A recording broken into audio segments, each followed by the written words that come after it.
Hi, photographers. Since our photo sketchbook theme for today is vintage, I decided to show you some effects in Photoshop or Pixlr or Photopea that you can use to add a vintage feel to your photography.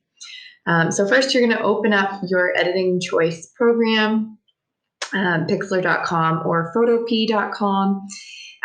Then you're going to go, the first option we're going to do and cover is some of the adjustment layers that you may want to give a try.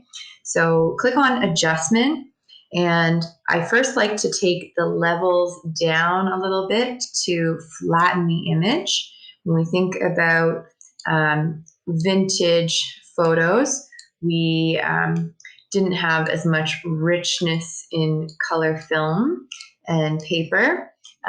So I like to try to flatten those out a little bit, playing with the levels there, getting them a little bit closer together. So that's one option you can try. Another option is a filter with a vignette. It's a little more common when we were in the film ages to have a bit of a light glare around the frame. So whether you choose to make that soft with white light going in this direction or dark light going in this direction to add focus, totally up to you. Just something that can add a little bit more of that vintage feel. I kind of like the lighter vibe here. And another filter you can try, we've talked about ISO in our technique unit, and how when we were using film photography, photographers needed to choose a higher ISO, which would often result in more noise or grain.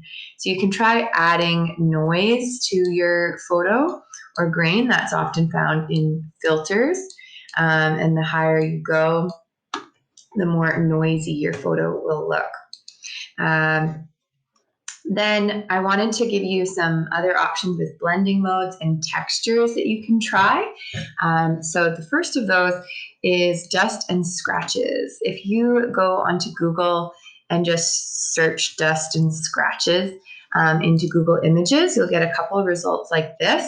So I'm just going to save one of these to my desktop, and I'm going to go back into my editing program, and I'm going to try to place as a image layer. Do you want to add the image as a layer in the current document or create a new document? So I want to add in the current layer. I'm going to drag the dust image out to cover my photograph. And then in the blending modes, I'm going to click on the three dots and choose blending mode screen. Okay, and it will start being very, very intense. So you can obviously take your transparency down as much as you wish if you want it to be more or less visible. It was common to get dust on your negatives, which would appear in your prints.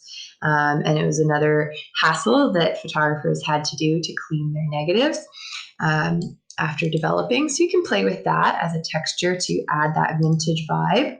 And another one could be old paper. You maybe want to make the photograph look like a handheld printed object. So you can play with looking for some images online.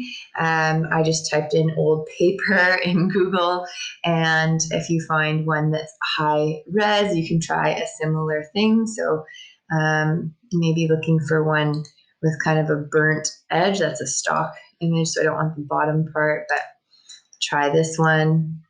Save image as, save it to my desktop, and jump over to my photo editor and drag to drop it on top. I'm going to add a layer onto the current document. This is pretty small, so it might be too low resolution for it really to work. I'm just going to give it a try here. I'm going to stretch it to fit my photograph. Maybe I have to Let's do edit, free transform. So I might have to squish this in a bit. Okay, enter, and you can try the same thing. Go to your three dots, play with a blend mode of screen or of multiply. Again, it might look very intense at first, so you may want to dull down the transparency a little bit, depending on how old you want your photograph to look. You can play with that, just another option to add a little bit more texture to your image. And lastly, I know a couple of you might want to take down the colors in your image. So you can go to adjustments and hue and saturation. And you can reduce the hue. Oh, sorry, not the hue. You can reduce the saturation to remove a bunch of the color. So you can get all the way to black and white, or you could kind of have more of like an old photograph that color has kind of been bleached out by the sun, depending on what you're going for. I hope this video helps you out and gives you some fun ideas to play with in your photo editing for your vintage photo sketchbook tomorrow.